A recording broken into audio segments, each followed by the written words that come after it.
केवल भारत ही नहीं बल्कि दुनिया भर के सभी लोगों में अपनी शादी को खास बनाने का सपना होता है।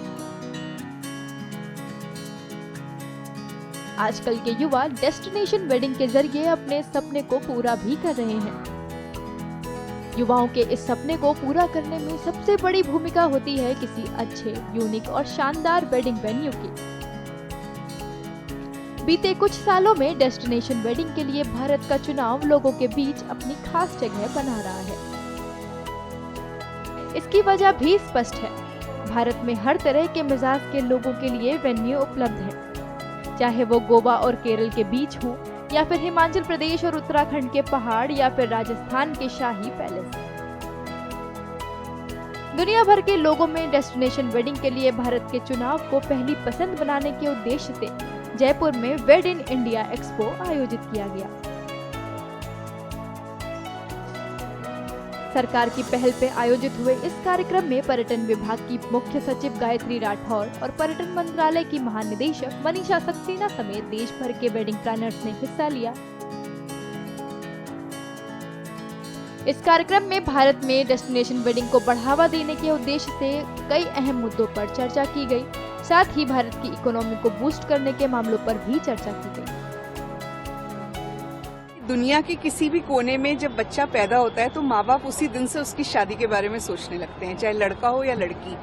तो शादियां होती रहेंगी दुनिया में हमेशा, और भारत में जो शादियां होती हैं उनके आसपास भारत का पूरा जो कल्चरल हेरिटेज है, भारत की जो परंपराएं हैं, भारत का खाना, भारत के टेक्सटाइल्स, ज्वेलरी, हर चीज एक यूनिक है, हर चीज जो है वो अलग है। और बहुत सारे लोग इसलिए डेस्टिनेशन वेडिंग के लिए भारत आते हैं। तो ये जो पूरा एक्सपो है, इसमें कोशिश ये है कि पूरी दुनिया से वेडिंग प्लानर्स को हम अट्रैक्ट करें भारत की तरफ, उन्हें दिखाएं कि भारत में कितनी डेस्टिनेशंस हैं, चाहे वो राजस्थान के फोर्ट्स और कैसल्स हों, चाहे गोवा और केरला के बीचेस हों, चाहे हिमालय के पहाड़ हों, और इस तरह के टी गार्डन्स हैं। नॉर्थ ईस्ट में बहुत सारी सुंदर लोकेशंस हैं। तो शादियां चाहे किसी भी तरह की हों, किसी भी कल्चर की हों, कहीं से भी लोग आ रहे हों, वो भारत की ओर देखें कि हाँ, भारत में जब हम शादी करेंगे तो वो एक अलग मेमोरी होगी हमारे लिए और हमारे गेस्ट्स के लिए। तो बस इसी चीज को आगे बढ़ाना है और इसलिए हम सब यहाँ साथ हैं।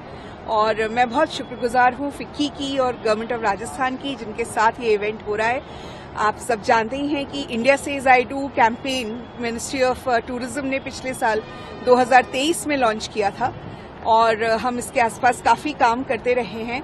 तो ये वेड इन इंडिया एक्सपो जो ग्रेट इंडियन ट्रैवल बाजार के साथ हो रहा है, ये इसी दिशा में एक बड़ा कदम है। हम सभी लोग जानते हैं कि शादियों के हिसाब से, वेडिंग डेस्टिनेशन के हिसाब से राजस्थान सबसे प्रेफर्ड डेस्टिनेशन है, भले ही वो शहर की को हो या हमारे रूरल एरियाज में जाकर के हो। पिछले कुछ वर्षों से राजस्थान में सबसे, जिसको कहनी चाहिए, बड़ी बड़ी वेडिंग्स हुई है, जिससे पूरी दुनिया का ध्यान राजस्थान की तरफ आकर्षित हुआ है। और इसी को आगे बढ़ाते हुए ये केवल एक शादी ही नहीं है, ये किस तरह से हम यहाँ पे हमारी इकोनॉमिक एक्टिविटीज को बढ़ा सकते हैं, इसको हमने ध्यान में रख करके इस बार का जो GITB का अपना एनुअल इवेंट होता है, तो एक स्पेशल सेशन उसमें wed in India expo ministry of tourism government of India के सहयोग से आयोजित किया है। ऑब्जेक्टिव ये है कि जो सारे वेडिंग प्लानर्स हैं, जो नेशनल लेवल के, इंटरनेशनल लेवल के वेडिंग प्लानर्स है, कुछ 15-17 कंट्रीज से वेडिंग प्लानर्स भी इसमें आए हैं, जो इवेंट मैनेजर्स हैं, जो बड़ी बड़ी शादियां यहाँ पर लेकर के आते हैं, उनको भी हमने बुलाया है। दिन भर आज बैठ करके इनसे वार्ता की जाएगी और किस तरह से हम अपने देश में और साथ ही राजस्थान में किस तरह से शादियों की संख्या को बढ़ा सकते हैं, इस पर हम लोग आगे कोशिश करेंगे बढ़ाने की। क्योंकि नॉर्मल टूरिस्ट के साथ साथ जो वेडिंग की दृष्टि से टूरिस्ट आते हैं, जो बिग बिजनेस कॉन्फ्रेंसेस के रूप में टूरिस्ट आते हैं, उनका भी टूरिज्म में बहुत बड़ा रोल है। और आने वाले साल में, क्योंकि हम अब विकसित भारत 2047 की कार्य योजना बना रहे हैं, तो किस तरह से हम इकोनॉमिक एक्टिविटीज को और बढ़ावा दें, उसको समझने, आगे बढ़ाने की दृष्टि से ये वेड इन इंडिया एक्सपो का आयोजन किया गया है।